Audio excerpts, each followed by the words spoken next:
So today we have two beautiful images, one from John Singer Sargent and the second, which will be this one, the blue door. And the idea will be to do two quick sketches. I know it does not look like the proper ratio, but the looseness that we're looking for. What am I going to try to do here? As I try my first sketch, I can use pencil lines, and I'm going to start with the Sargent. What are the things? Again, as a warm-up exercise, what do I look for? Some of the drawing. I'm going to put some pencil lines, looking for those angles. My goal is not to make this a drawing. My goal is to just give myself a little bit of a guide, looking how the corners match, and most importantly, when dealing with perspective, these angles. Now, some of the features like the arch of the door, you're going to want to give yourself a little extra help, like just the measurement.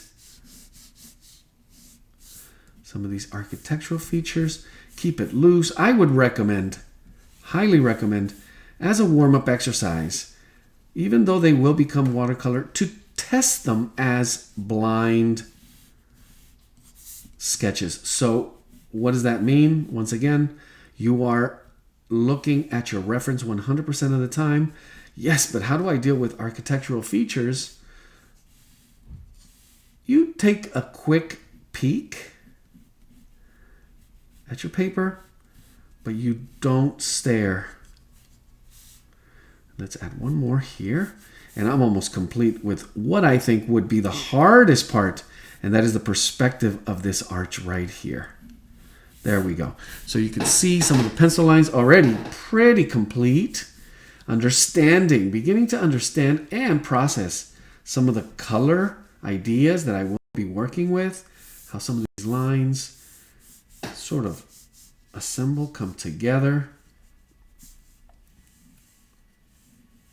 And strategizing. So what am I going to be strategizing about? Well, we're going to see some of that light, shadow, some of the technique of watercolor that we're going to want to apply to it. And I think I'm way beyond, because most of it is going to be done with color anyway. Now, I'm using Bristol paper, not watercolor paper. For these sketches, what you want to do is use ways, and yes, of course, water paper is always recommended if you can. For these experiments, you want to try, and the reason I do it this way is it loses its preciousness. Oh, it's, the paper. I don't want to waste paper. It's too expensive. Well, this one isn't. So there's a mindset of immediate looseness. It's not that I don't care, but it's the opposite of, ooh, it's too precious. Everything has to be perfect. What we talk about, that level of expectation from the beginning that could paralyze you, that cannot allow you to loosen up, to set you free from the way you think it should look to what actually could be a nice opportunity for more experimenting. Now with the palette here, I want to look at, there's some beautiful, beautiful, and he does, the more you study, the more you see Sargent's, you realize those beautiful, almost pastel violets, and obviously his earth tones, those yellows and browns that kind of push into the green while holding a little warmth. So I want to make sure I do, as always, my strategy, analyze, is it a layer? Can I play with some of this color? Do I need to preserve some of these whites? And where are they? And just bring it in. Now, because it's not watercolor paper, it's not going to behave in terms of what type of technique I'm going to be using. So I need to plan that. And I'm going to start with a nice, this is rose madder, and it's really watered down, and I touched it with a tiny bit of cobalt blue, just to give it that extra, just a touch of coolness. And I want to make sure I start with biggest, simplest. Some of the general color. But sketching. We want to make sure we have this. What are we doing? What are we looking for here? We want to look for that sketching quality with the brush. Freedom to mix the color, to navigate colors as if you're... A lot of people compare it to jazz. Reacting to what comes next. So how you see, what you begin to see, you want to begin to interpret and not be rigid. And if it goes in this direction, to be okay to explore that new direction. Always with, oh, this is beautiful. This is one of the reasons Bristol paper can actually be exciting to work with. And if you haven't, there are different types of paper. It is probably, people ask, what is more important? Good brushes, good pigments, good paper. In the order that I think you can get away with, there is no doubt paper is almost always the constant, the one that makes the biggest difference.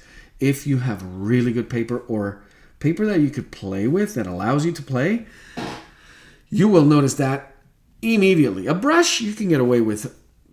I mean, yeah, there's a difference, of course, as well, but this brush is a cheap, actually what would be considered a cheap brush. It's like $20.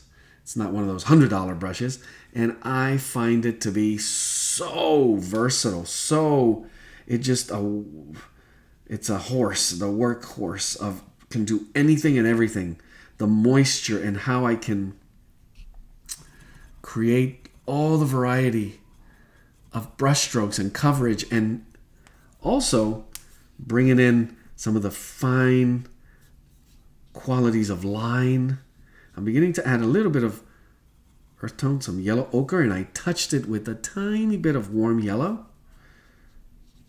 New Gamboge. And I'm going to begin to wash that in. Really, really practice what I preach, this looseness, where we can see 1, 2, 3 steps ahead and begin to just let it flow. I want to bring a little bit of that yellow ochre and touch it with a tiny bit of that violet. Begin to create a transition for this area here. I'm also playing with light values, dealing with a little bit of that saturation. And remember, here you're dealing with sketches. You don't want to just make this your painting. You're wanting to understand, analyze, treat it as a warm-up sketch. There's a bit of care, yes, but it's not overly worked either. Let's go ahead and bring some of this. I'm going to try Venetian red is most likely what he used here, and he may have touched it with a tiny bit of burnt umber. So we'll do that. Bring some of that burnt umber here and begin to wash this area. And really, really let it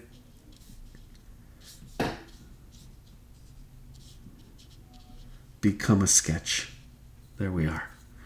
Bring some of this burnt umber, just a little more of it, into this area. And I know I'm trying to work from light to dark, but also beginning to understand the image. What elements? And remember, we're just breaking down the elements. Shapes, value of shapes, relationships, positions, contrast. And what type of contrast are we talking about? Color, contrast, contrast of value, contrast of sharpness or softness, edges, the contrast of size. I'm going to touch a little bit of ultramarine blue right in here. Beginning to start that phase of bringing in some of that bit of detail, but it's just fine line. I'm going to make this blue a little bit bluer.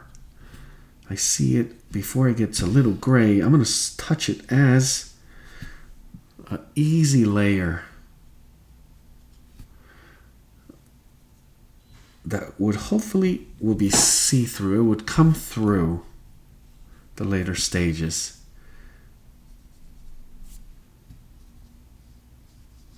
And also make that violet maybe a little more violet. It's starting to get a little wet here. I'm going to go into the yellows, so it's a little bit of New Gamboge. And I also have sepia.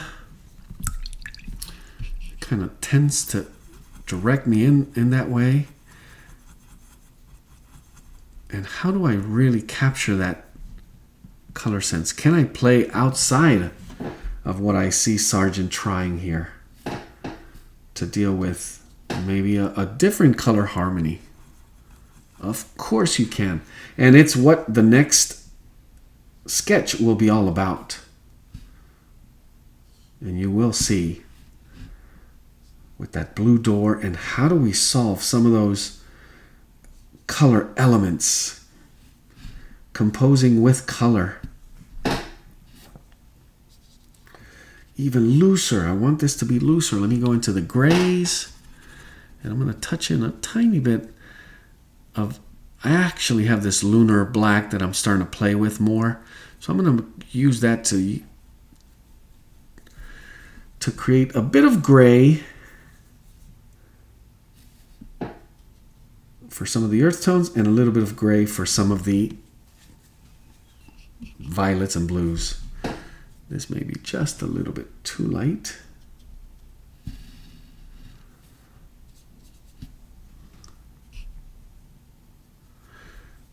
So I took that remainder of what was yellow ochre with a touch of the rose madder, that violet looking color, and I pushed it into the gray by just bringing it a little bit with ivory black, lunar black, Payne's gray. Remember, you can always play so much with that area of the spectrum. How you create your neutrals, you can really almost define success of an image within that. An image like this especially. How you define and how you create those neutral colors. And I do see a little bit more sepia tone right on here.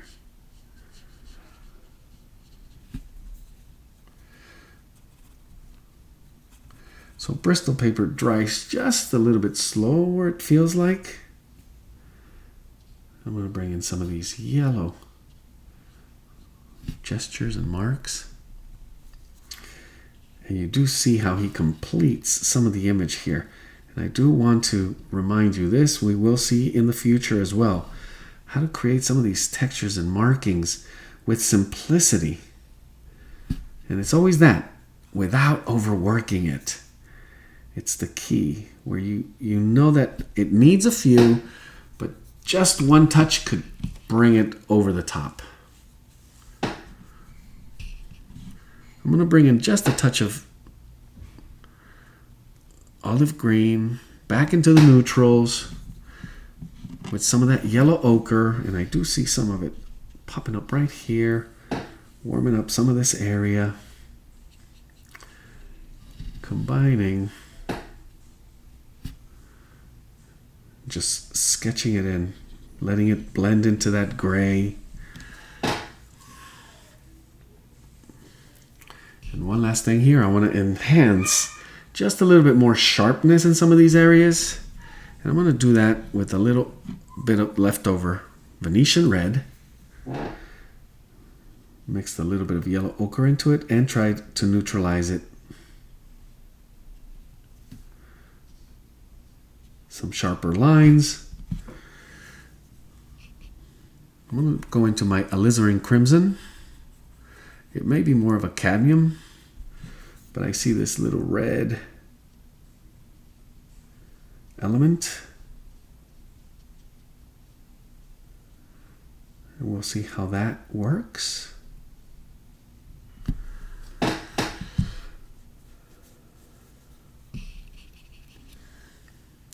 And just one last touch to complete this area here with a little more of that blue violet.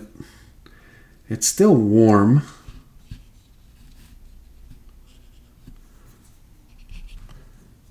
And just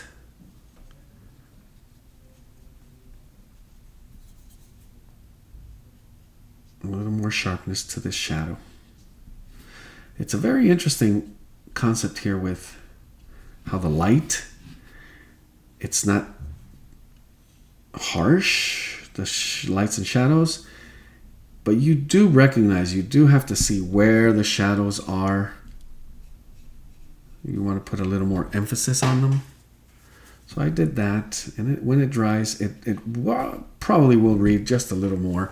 You do that with contrast, whether it's value or temperature.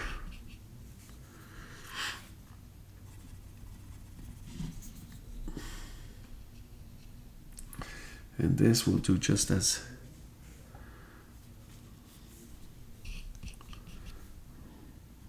we have those two elements of color that bring it almost too colorful. And again, it's getting used to the paper you're using. This Bristol feels right. At some point, it begins to carry a little too the technique and the blending of the colors on the page.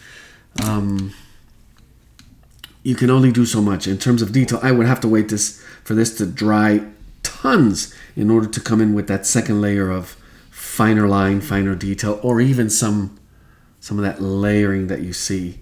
So we'll do that. So now, with this in mind, I'm going to switch over to the second image, which is this one. And applying the same method, just looseness as we see it here with the sketch. Go ahead and switch over. Same elements. Now, in case you're wondering with the drawing, what I do is I find the corners for these lines. Notice that it doesn't meet at the corner here. It goes a little bit higher, right about here. So we have this first corner, and then I want to make sure I capture that angle. And I bring this up a lot. Exaggerate. When you're dealing with perspective, most of the time, we tend to flatten it or straighten it. So make sure you have a good read on that angle. This one comes from here, and we're going to read that angle once again. Now, if it helps, think of a clock. If you can read perspective and just deal with that vanishing point, then that's absolutely fine.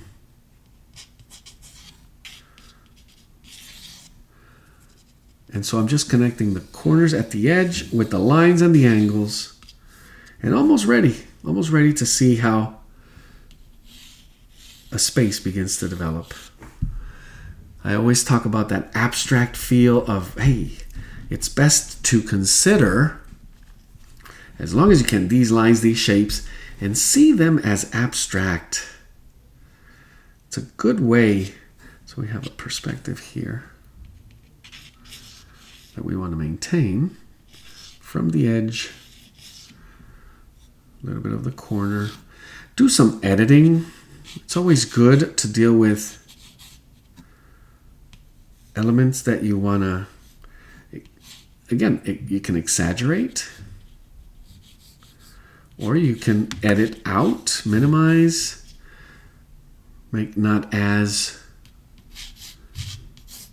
strong. For example, this second door here, I'm gonna edit that out. I'm gonna focus everything on this one door here.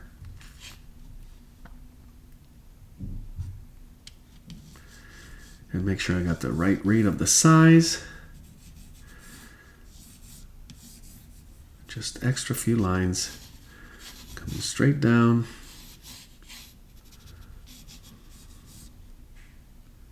And there's our door. It's going to go right into the edge.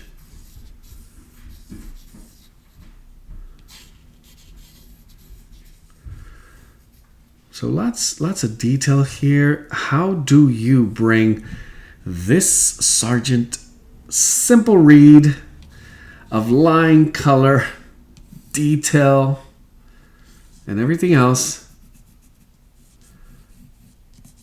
to a nice loose quality of sketch? I'm already feeling like I'm adding more line than I did in the previous. So I want to really be careful with that. And here's our side door, which resembles kind of the opposite side of the one we just worked on.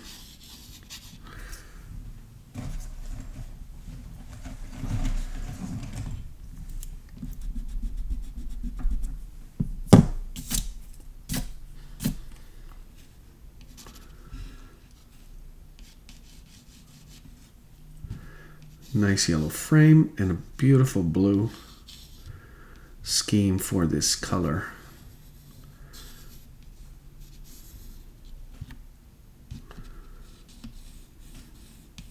And then we have that beautiful, of course, main stage, that light that comes straight down and hits this wall just as well. That's what I want. Not much on the ground, just textures, and we'll do that with brushwork. And here we go again. So another opportunity here to test different brushes as well. So I'm going to work with this one now. See what differences I can bring.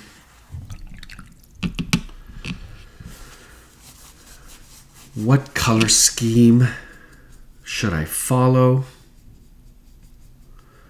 And I'm going to start with a tiny touch of that same Venetian red and a little bit of sepia.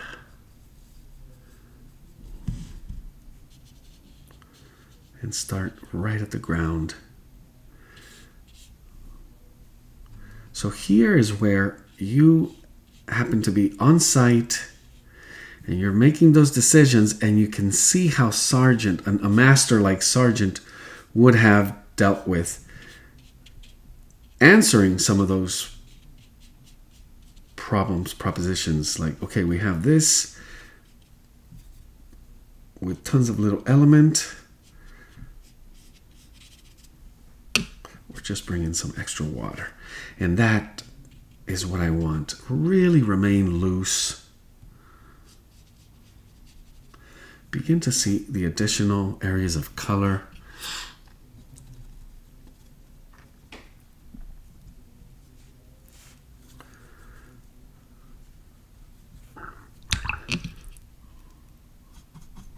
Going into my yellow ochre, and I've neutralized it with, again, nice, that lunar black. So let's see how it looks here for this shadow area.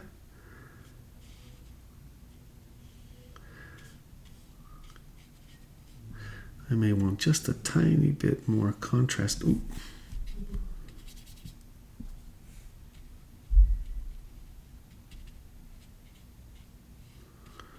And on this opposite side here.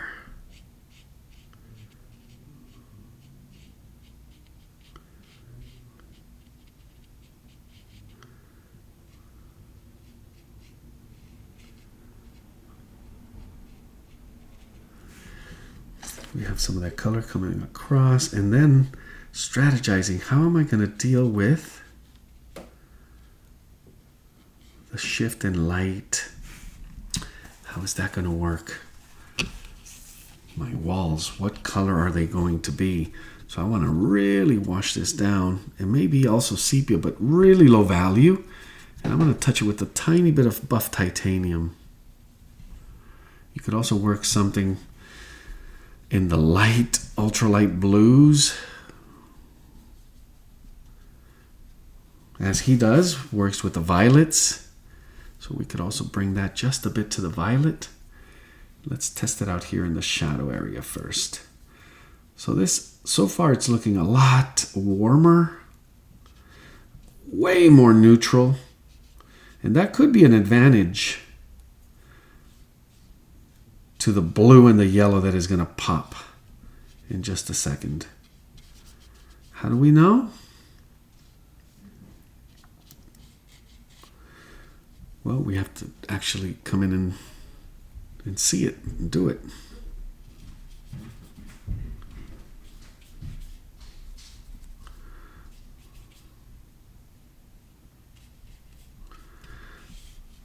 And again, I'm having that waiting for this to dry just a little bit. Knowing how to neutralize your colors. So that's one thing you could see in Sargent, moving some of these warm, cool colors into just a bit towards the center or geared towards that extra bit of temperature. Whether it's warm or cool, you can see the way he plays with that. And can you make some decisions if you can see it?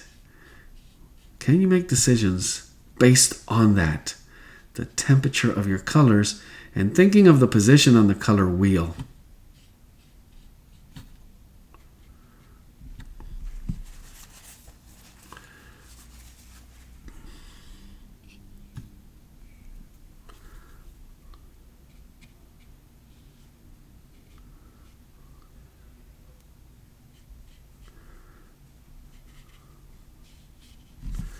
There we go. And I'm going to go ahead and come in here to the blue. And I'm going to just cobalt blue. Again, pushing it. Do I need to push it a little warmer, a little cooler? You should get yourself in the habit of not using color straight out of the well. Bring it to the palette. Shift that vibrancy just a little bit. Understand what you're trying to do with the shape of that color that you're going to apply.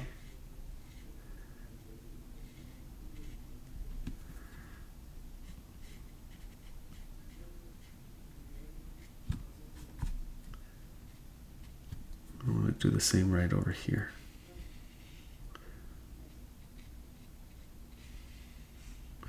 And this one's going to shift a lot because it's just a ground color. And since it's in the shadows, I'm going to go ahead and bring that just a little more towards the neutral. Dab it with a few strokes. Do we see shadows at the edges here? Yes, we do. Very fine.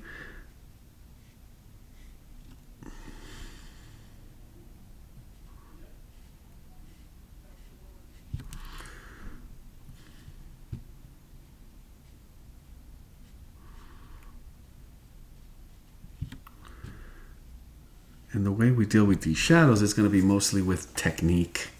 So I need to really wait for this to dry just a little bit. Bringing some of that blue again. Making sure I got the right amount of moisture. This one's going to be just a little bit sharper.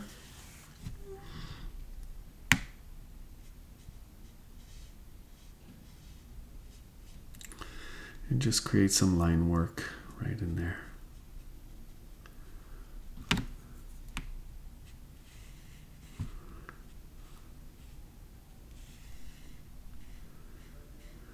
So they're pretty simple elements. What matters here is how you read, I think, temperatures, no matter your color harmony, and then the lights and the shadows.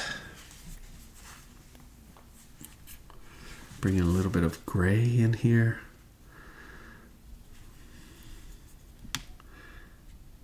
And then also recognize what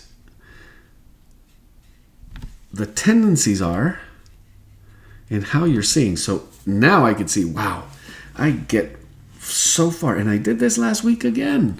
So how do I stay loose? Because now I'm seeing the sharper read, not the solution to some of the problems. How can I remain more loose, closer to that abstract factor?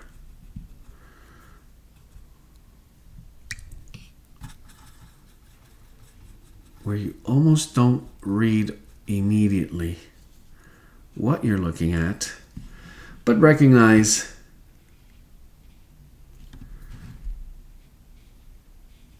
the space, the perspective.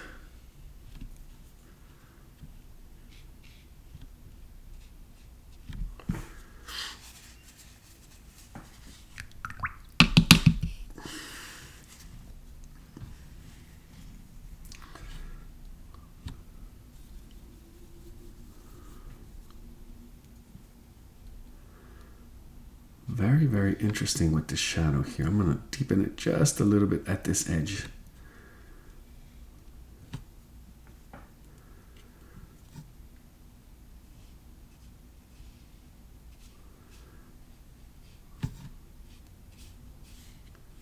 Just a hint at it a little bit harder. So it's changing the temperature as well. Very risky. And from here, we probably would go into sharper, and in this case, more vibrant elements of color. Just some of those touches. Still a little bit too wet.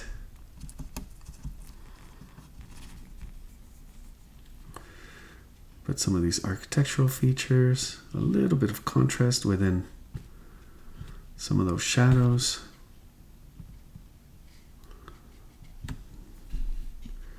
Not many of them.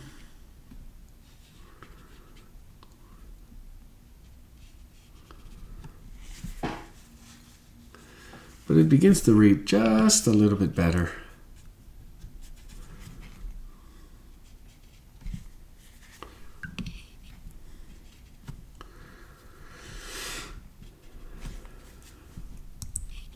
Clean this up a little bit, just a hint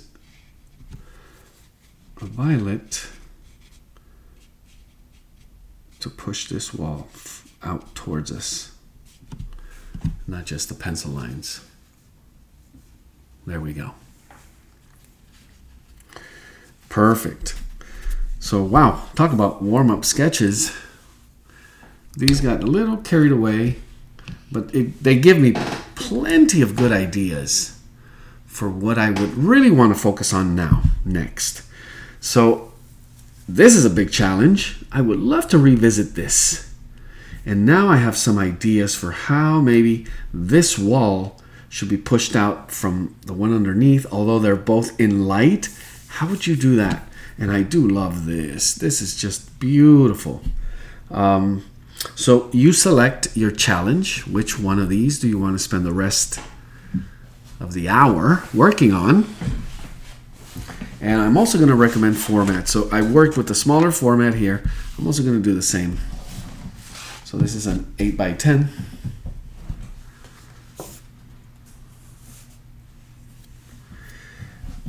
And I am going to go ahead and... No, I'm not going to use a masking tape this time. I'm going to go all the way to the edge. So, using the same image, and based on what I just saw from the previous one, which was becoming just a little bit stiff, gotta be honest. How can I enhance? Most of my focus has to be right in here. When you squint and you see obviously the door, and you see all of these features around the door highlighting, although you don't have lots of shadow, most of the breaks with touches of shadow are in there. I think I need to add this element as well. This other blue window here. Dealing with this wall and how it reads, I may make a correction and have that second door pop up just half so it reads that extra space. So it kind of gives us that sensation of distance from this corner to the door, and then the lower part of it as well. So all these little things, everything else we could just pretty close. But that is where I want to make enhancements. A few shadows here and there, some of them within the door in added perspective, so the yellows here will be just a touch. And I worked a little too small here. Same with these shadows in here. I'm going to want to do that as well. And that is why you would do a thumbnail, a sketch, a study, to then bring that over and take a look at it once in a while to remind you. So I'm going to start again with some pencil lines. With that in mind, do I want my door right in the center? And what part of the center do I want it? Do I want more height at the top? Do I want more street or more walkway here? So once again, we get to play with that. Reading this angle, very important. I think this is one of the most important ones here.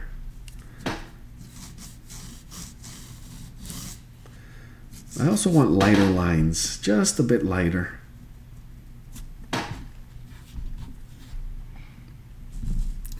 Starting down here at the corner, trying to get a good sense of position and the angle.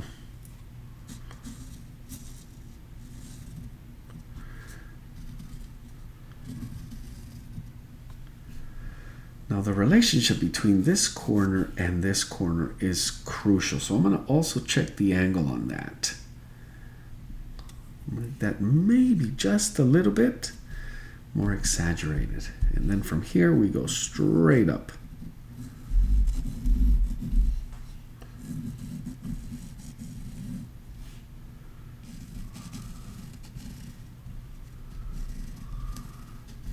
There we go. Also working with just a little more care.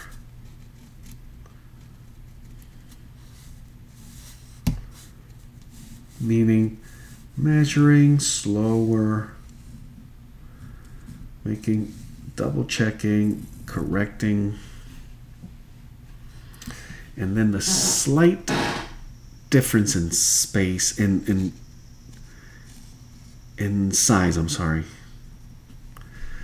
So I'm going to start from this edge and make sure I fit this door in the tiny bit of edge of door.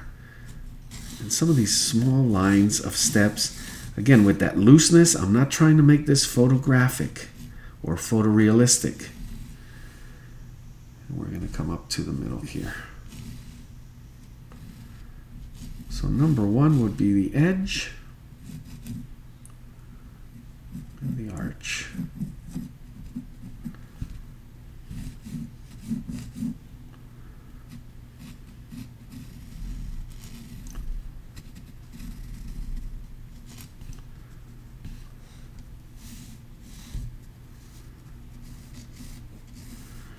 You know, playing with the size or the width, making something just a touch narrower, also gives it a little more, a bit of an elegance, touch of elegance, or it looks taller.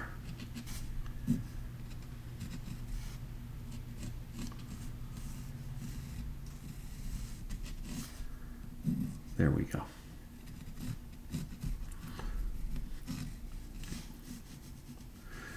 So I said most of my attention will be placed on this area here, noticing that some of the lines I do want for them to remain.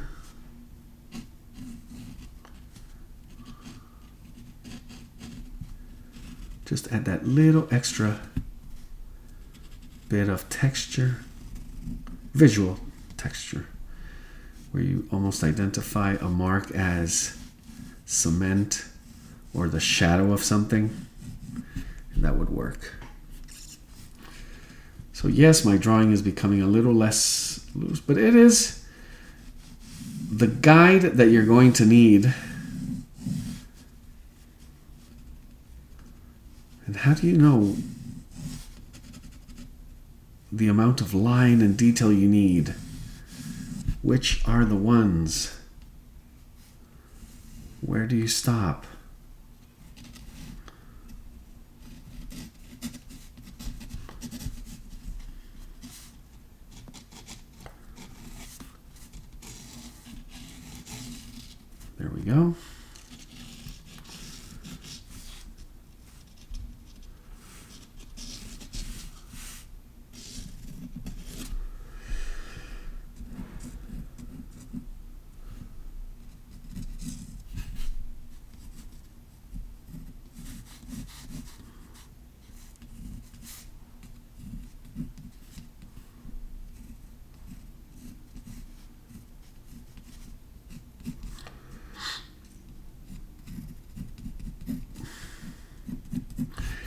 And as we know, just a few lines or a dash and a dot of a line will eventually make all of the difference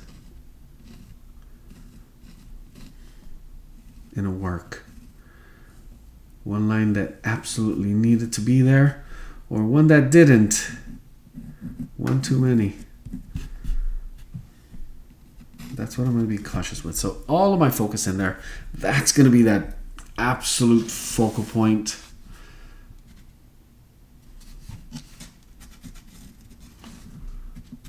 Just a hint of the window up top, where I could almost add a feature here to enhance the shadow that will be coming down through here.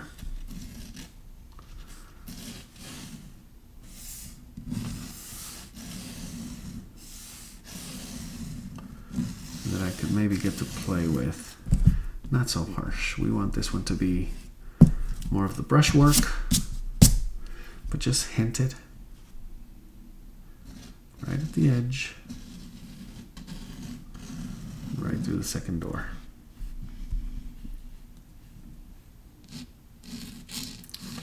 All of these lines pointing right at my focal point. Also adding guiding lines right to your, almost like arrows, all pointing right at where you need to see, where you need to look at, which is again where we're going to spend more time, or I'll be spending more time.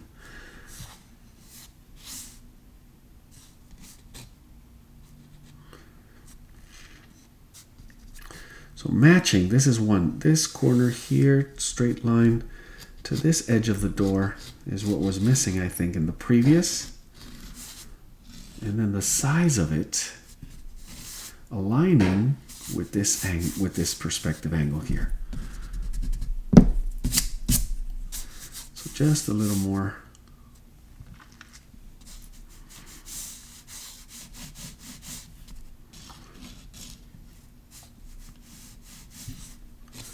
A little more cautious in the setup.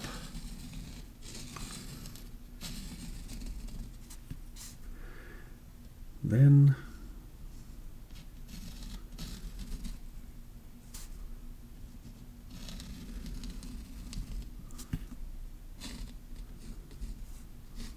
there we are.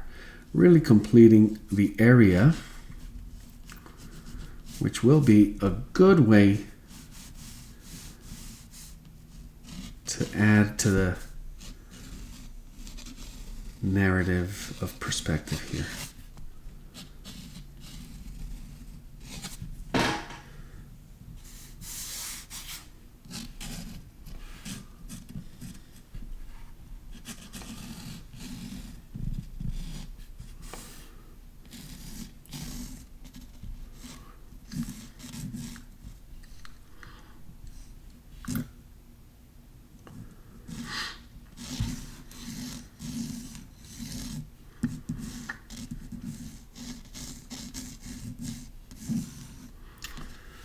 One last thing here, this window lines up right with the shadow.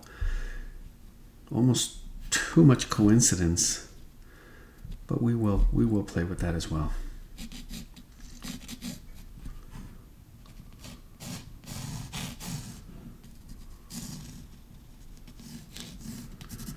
And just like on the other side, we want that extra perspective. The actual drawing of it with the shadow.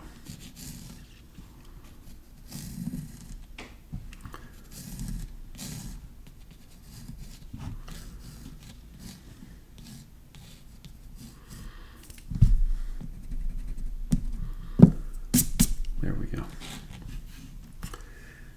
And we get started.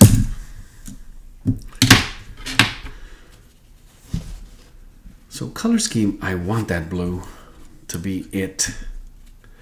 I want it to be the way it looks with that yellow. These grays and reds, and obviously we think first of complementary colors, some orange, yellow orange, red orange. Can we push it a little closer with those violets, red violets maybe? Some of the colors of the wall I do want to make more emphasis on so we could see that light shadow a bit better. I forgot to mention I am going to add this feature right up here, this extra window. Before I forget, making sure we preserve this area. There we go.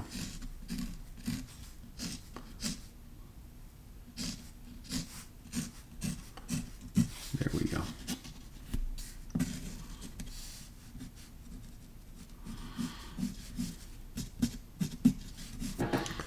Just like that. Do something more interesting with the ground texture-wise, with the side of the wall. Definitely want to do that.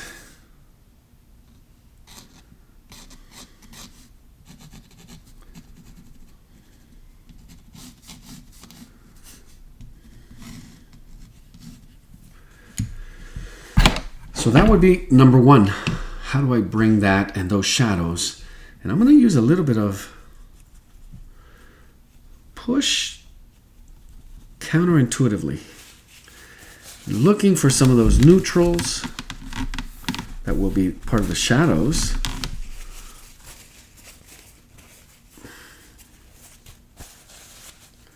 Although they did work just a bit in the previous one, maybe I want them to be just a little bit. It's not about temperature. There's a feel of cool overall here.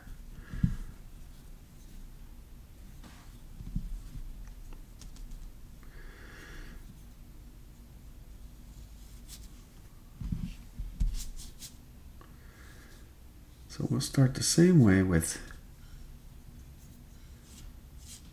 just a quick layer. Trying to get some dry brush for some of the lighter textures. Some of the openings there.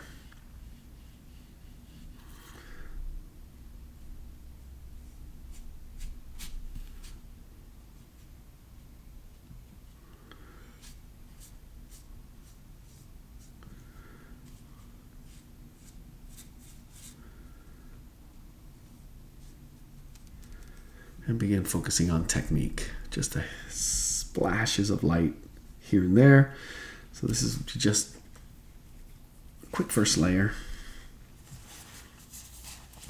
We do have some of those specks of puddly and stain and even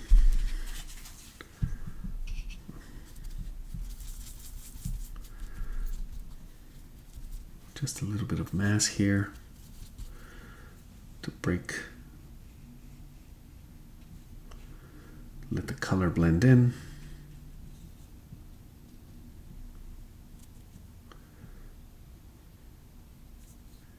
And then add a little tiny bit of shade to some of the corners. So a lot of wet on wet here that I can hopefully visualize later on as texture.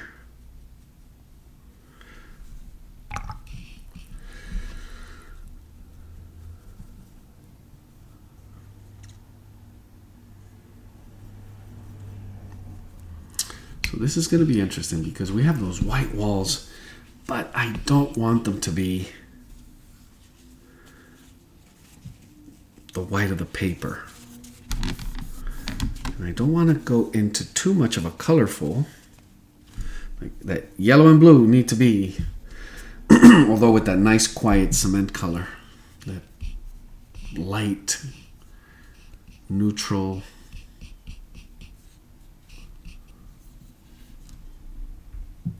let's call it almost a very light value yellow ochre, to take away from that. So there's one easy way, and I see it almost again as starting touch with rose madder, but more of a cooler blue. I'm going to really water this down and see how that might be too much. So less. But just a hint of it.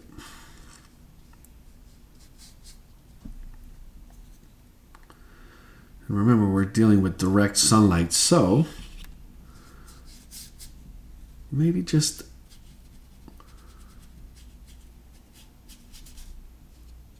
a hint of it plus a touch of harsher shadow with that same temperature will be the answer.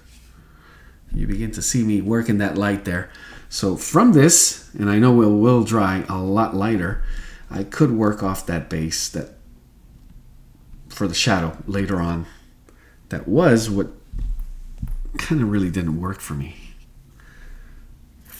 It was a little almost too obvious. And I may also be able to get a little more red violet or push it to a blue violet. There we have more of a Sargent way here. And some of these washes, of course, there's just they just pop up as the first layer.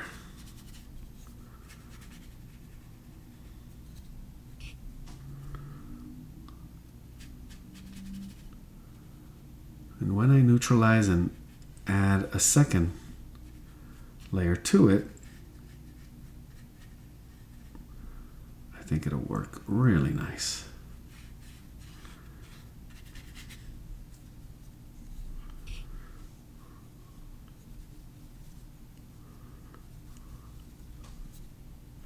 And I do that for the first time right in here.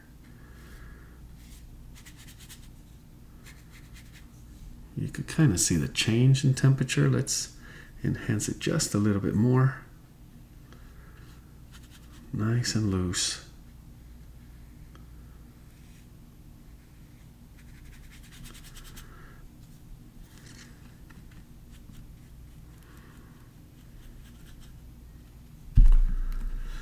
Bring that over to the other side. Maybe a little. This one will be a little more on the warmer side.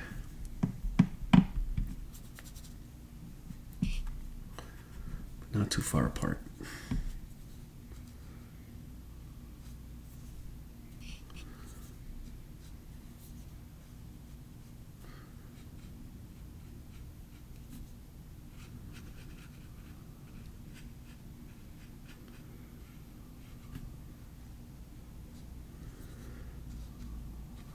Bring some of that into the actual walkway here.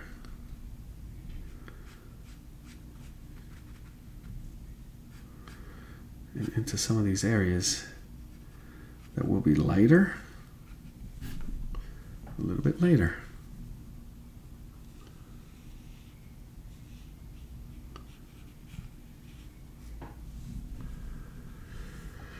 So it begins to take shape. And with that color scheme,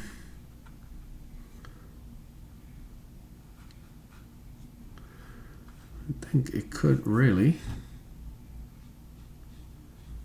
work nicely. Gives a good payoff.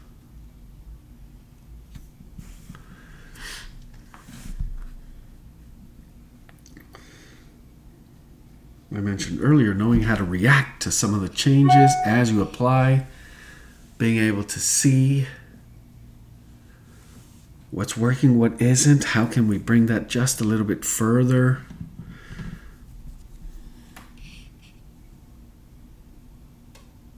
By enhancing some of the things we want to bring attention to.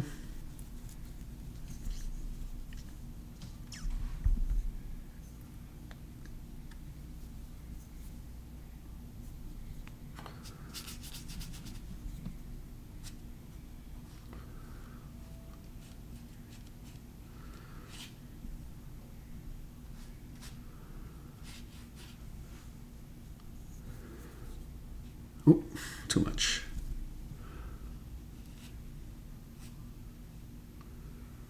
Obviously here I don't want this to bleed into that color too much.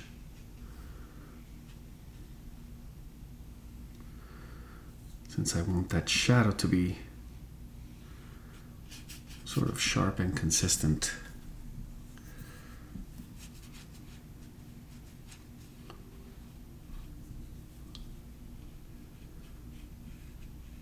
But all of this, treat it as a first layer. So most of it should be on the lighter side, value-wise, transparency-wise. Playing with the brush, getting the most out of it.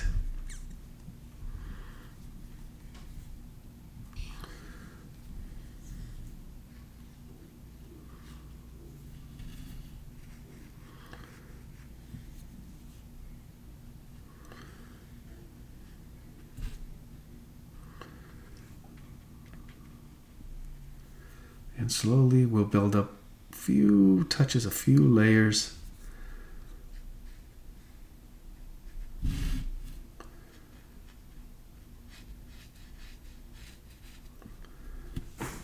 So that more and more begins to come together. As mentioned, I really wanted that shadow to be harsh, but I had some bleeding going in right here.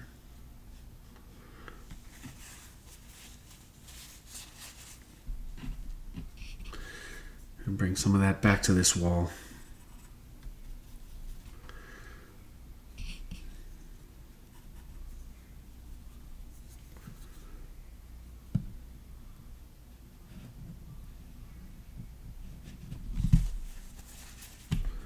Just that bit of extra blue.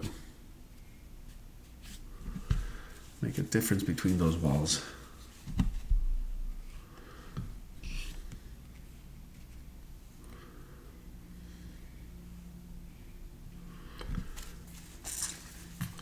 Start stretching the value of those colors, but slowly.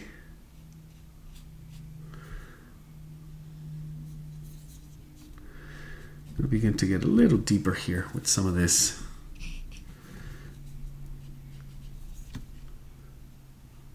dark area, which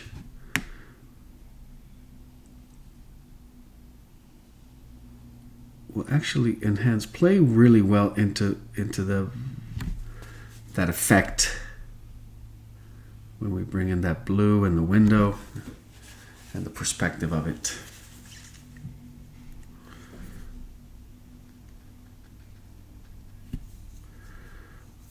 Starting to consider shift in saturation just a little bit. Adding a little touch of ultramarine blue. Been using cobalt so far. And I think that will be the color for our door and the blues that we want to showcase. Let me go right into, see how this is going to work. Light value.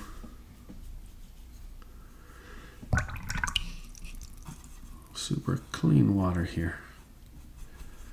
Make sure it remains at a low value. Nice and sketchy. So we do have wet areas, but I don't mind some of these colors blending in. Why is that? Well, the low value quality of it, sometimes it just enriches some of the other colors. And since we will be coming back with what would be most of the detail we're going to be putting in, or I will be putting in,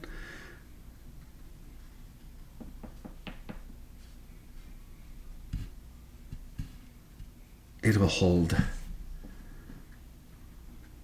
the future layers that I want to put on top of it.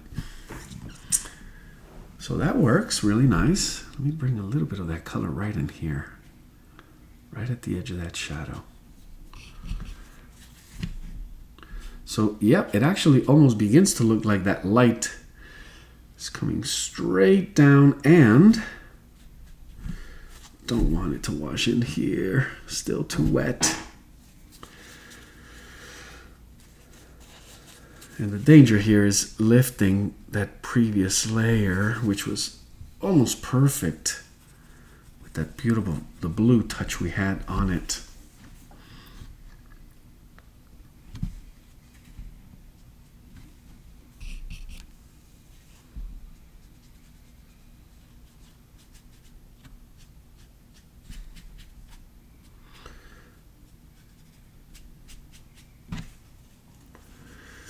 So good textures coming together.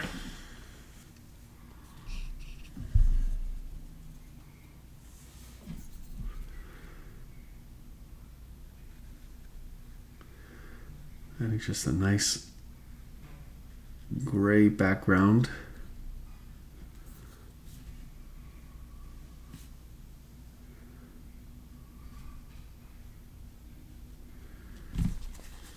Very carefully, making sure these don't bleed in. Let's move over to another side of it. How about right over here? Just making sure I capture that nice shifting yellow from the light to the shadow, although both are in the shadow area. I'm going to start with the nice low value wash. Wet on dry.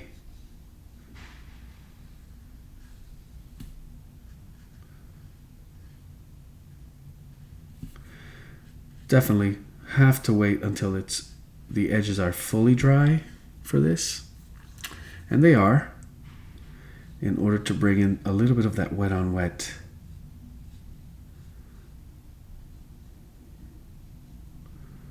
With the warmer yellow.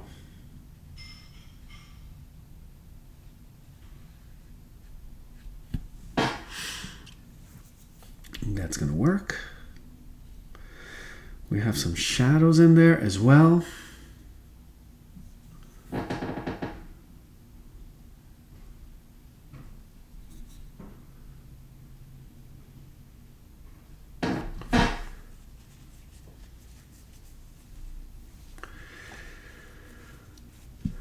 So this needs a little bit of drying. I'm going to wait. Find some spots, small areas where I could add little small touches.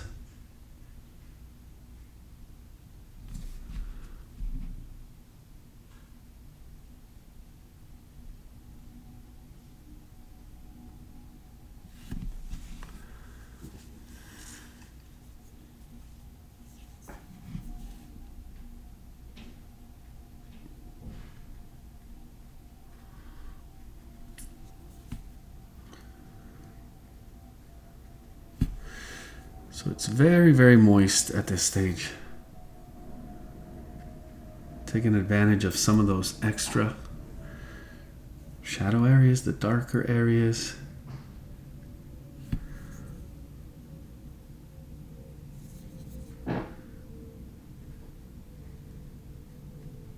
But remembering not to overdo it.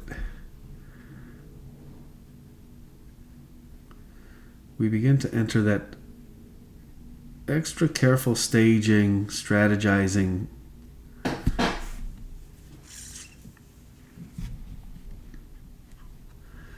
We don't want to rush.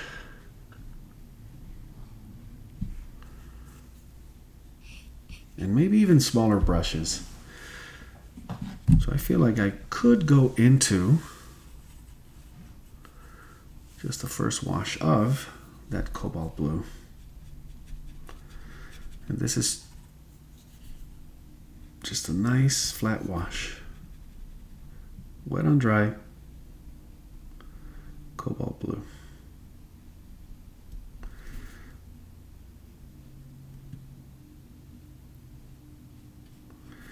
So our image will really begin to come together right at this point.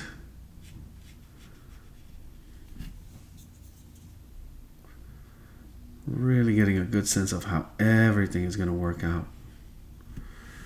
while still having a chance to veer maybe just a little bit here and there, but not much. I could see already some blending.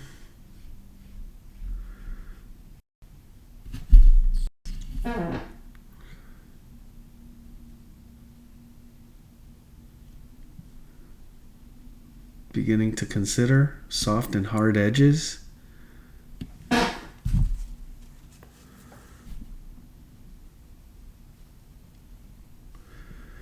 And being just a tiny bit more meticulous with some of your brush strokes, some of your value, some of the shadows. I want to do it in 2 stages. One, oops, yeah, it's very wet still. And although I love that look, some of these need to be a little bit sharper.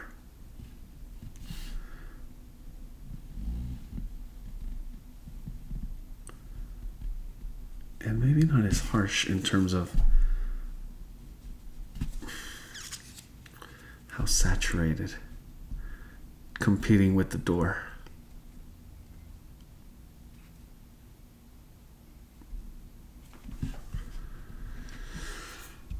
So let's bring this one down just a little bit. So while it's still wet, doing a lot of wet on wet here.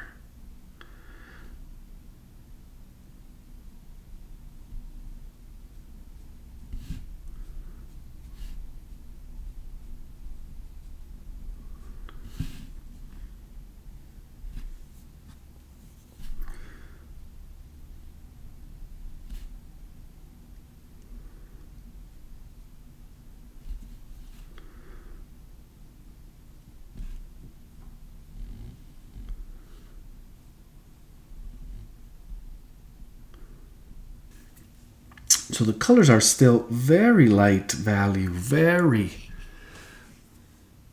workable in terms of layering them. And that's a good thing, but also it extends the amount of work that you have to plan. Yes, it's going to make it a little longer, which is, it's a good thing when you want to bring out some of those technical, obviously waiting for it to dry, but some of that transparency, some of that layering. I wanted to show you another technique today, which for some of the textures, but I will say that for next week, where we're going to do some texturing. You could do that with a small brush or a toothbrush.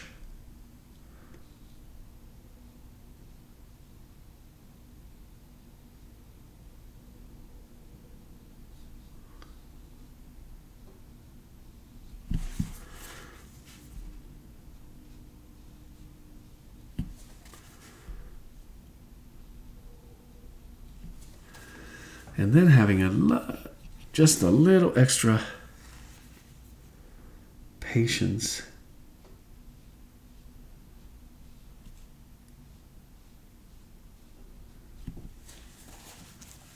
to work the variety of tints, shifting values, and shades for each one of these colors.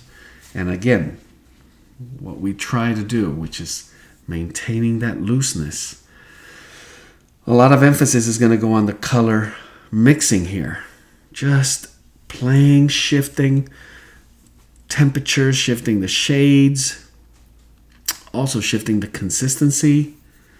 As you begin to drop in just touches. And it could get dangerous in terms of if you use one too many times. You notice that some of them are just 1-2 touches of color here and there before it gets too repetitive.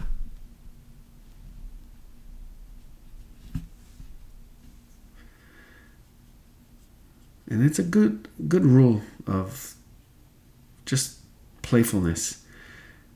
Mix your color, push it, and I say push it, pull it towards the shadows, towards the tints, shift the value. Do that on the palette, and then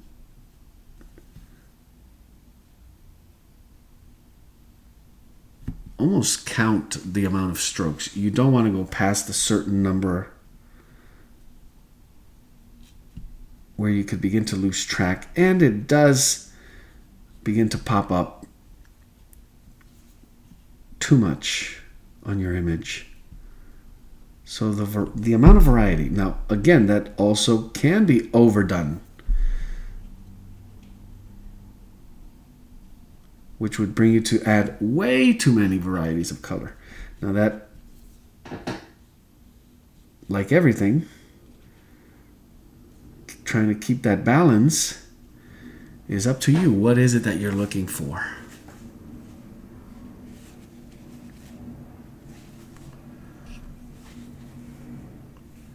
Shifting just a few of these colors into the green, and I'm going to make that green just a little deeper in terms of shade. Why is that? Because I had this red, Venetian red, to start off with. So I want some of these shades to also be complementary.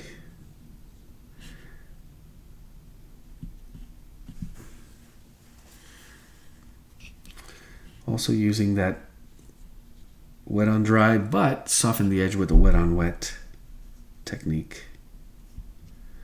Let it be more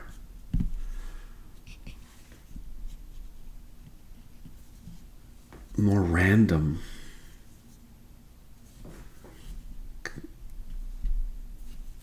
Yep, you could say that. Definitely random.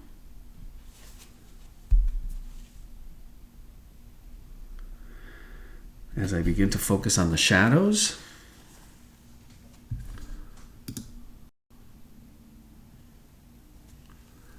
you could see me bringing some of these in. Also pop in some of that brighter,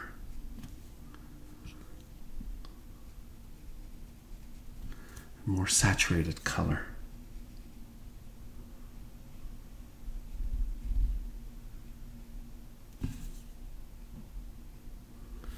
So how do you maintain looseness?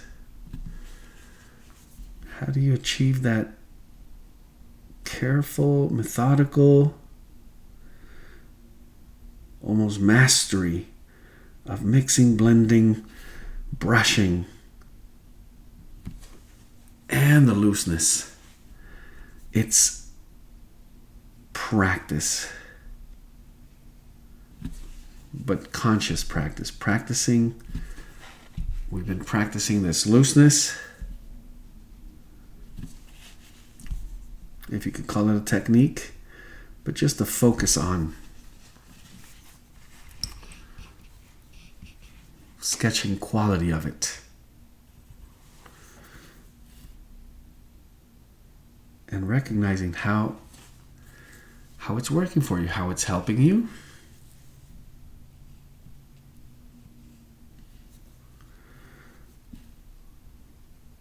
If at all, and I believe it is, saying the work, it definitely is. Qualities of color application and technique, they just become so much easier, more natural looking. And you can amplify the range of things you can do with watercolor by letting watercolor be and do what it does best.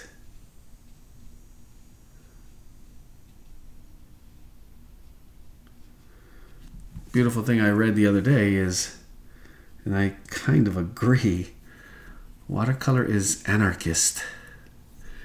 It has no rulers. It does what it wants to do, but you can nudge it, bring it over to this side and have it play with you. But eventually it just will do what it does. And it's water and pigment and paper and your mood.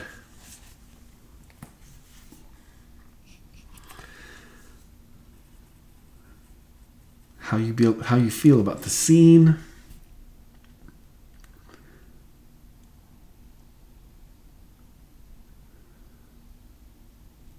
so as I get closer to those finishing touches, that sharper, smaller, more complex area of the piece, I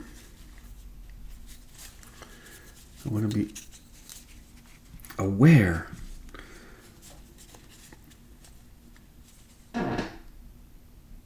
of how all the other pieces are still holding that.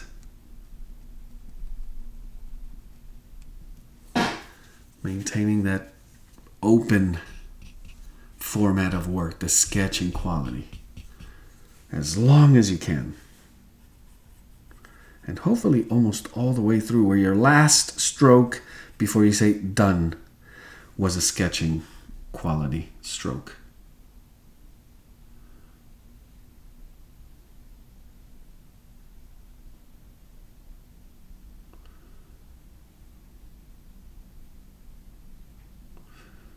Just as planned, and with the strategy, have this work, and it did.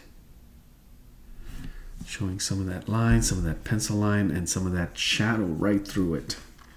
And I did want to enhance some of these shadows before I get into that detail that we were talking about, which is going to be my main focus right in here. And it's got to be precise, but it's got to be delicate, and it's got to be loose. So it's going to be mostly shifting into shadow. And for that, I also should switch brush. I'm going to use a small round number 1. This is a red sable. And play with the color mixing. So with the spectrum, where you can push-pull that color, whether it's in value, whether it's in temperature. Most of the work you want to do here, also saturation. But it's not much with saturation. You want to do it on your palette.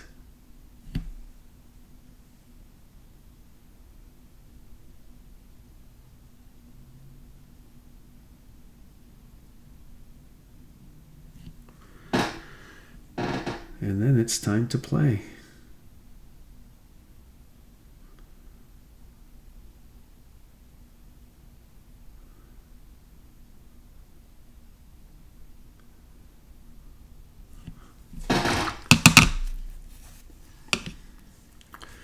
So I'm in my yellow ochre and sepia, and in between, I'm going to play with some blue.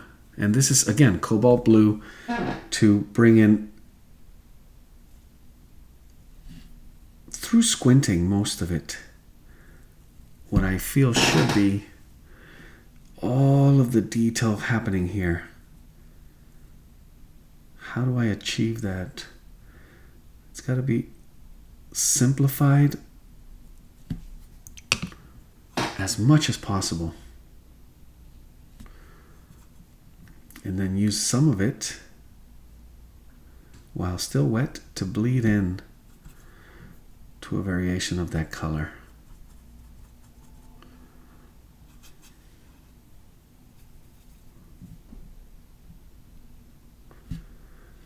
And how much starts to become too much? Well, you need to pay close attention to it. Because it could be very fast. And as soon as we add some of these touches, the shadows should show you what completing an illusion means. It's amazing how as soon as we touch a shadow area,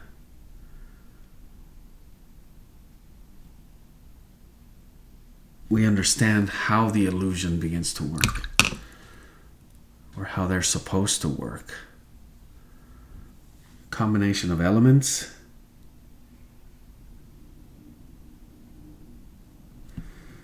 of a different value,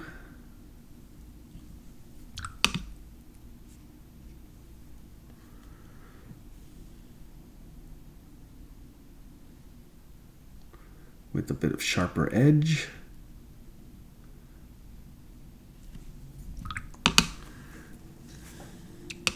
Let's bring just a little bit more. This time for shadow of this beautiful yellow inner part of the door. And if I haven't mentioned it today, sorry, you should know this by now. It's how long are you keeping your eye on your reference? At this point, more than ever. But from the get-go, you should have made most of your decisions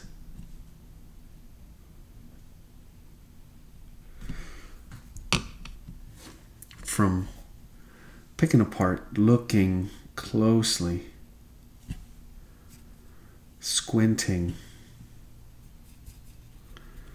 no rushing.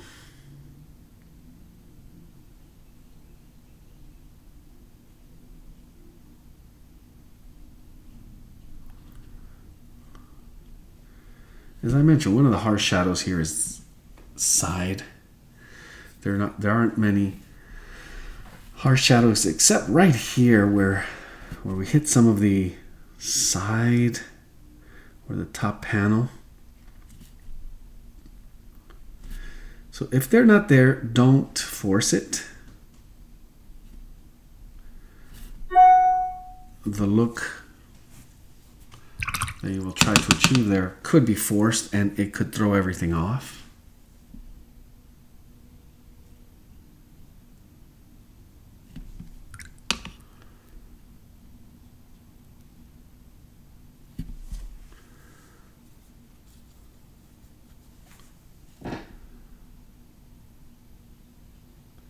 But small little variations. And yes, they do get just a little more complicated as we reach smaller, more complex. Squinting, you almost always just see big areas, light, shadow, and also deep contrast.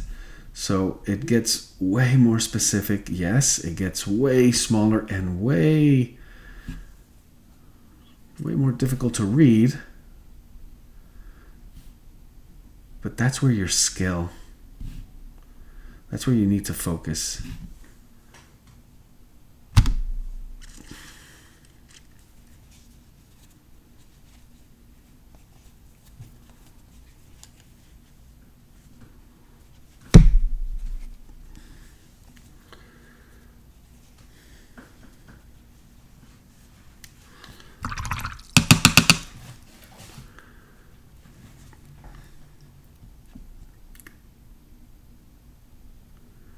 So see now a few touches here and there.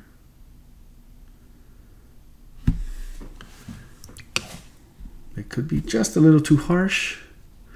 So they need to be more delicate because they are smaller, more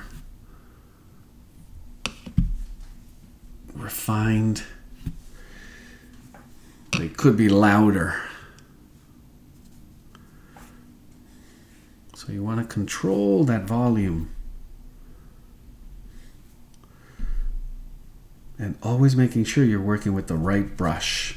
I'm going to bring in a color I've been saving up to this point with a little touch of burnt umber here. Just for the top.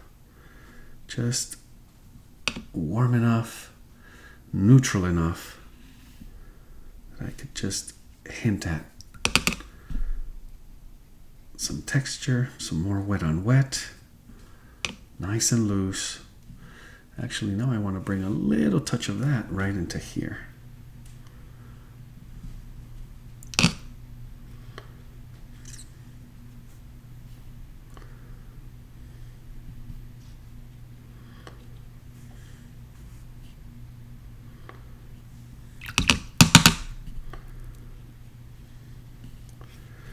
As long as you're looking for that looseness that sometimes requires somewhat a pace, the proper pace.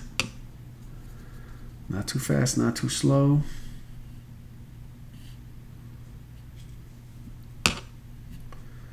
Breaking some of the strokes down, understanding all of the things you need to be thinking about. The value, the shape, the contrast, but also the quality of your brush stroke, which makes or breaks if you're looking for a specific technique.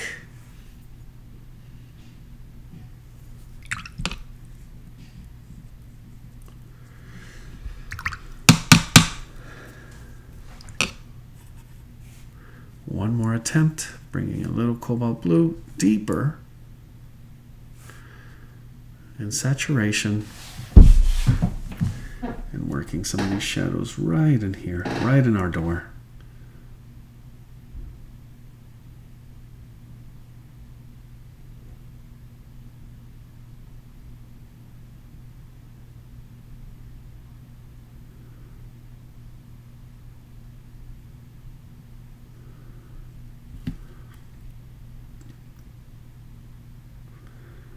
Happens to be all right at the edges.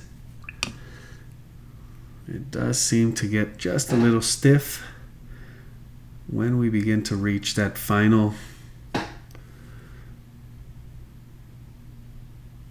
these final detail strokes. How do you keep them loose and still do their job? I do wet on dry and then try to bring in just a little extra water to loosen up that edge.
And just a few extra marks right at this point here. Very, very careful.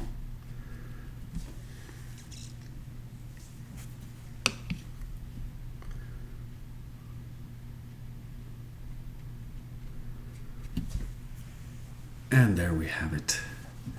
This is where I would have to pause or stop.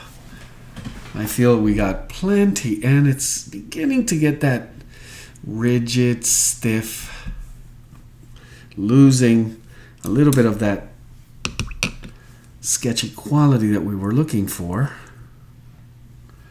And you may want to go back to some wet on wet type of technique where you almost want to slow down just a little more, thinking your next stroke a little through.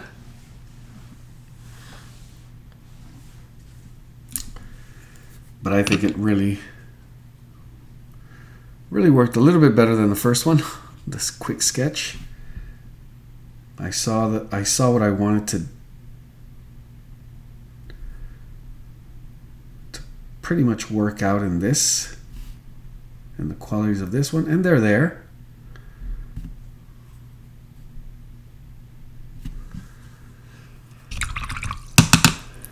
And there we have it. I would probably go back and rework this one, spending a little more time analyzing that looseness and how to just deal with detail. That obviously we know it's complex all the way to the end, just like Sargent did. I hope you enjoyed it.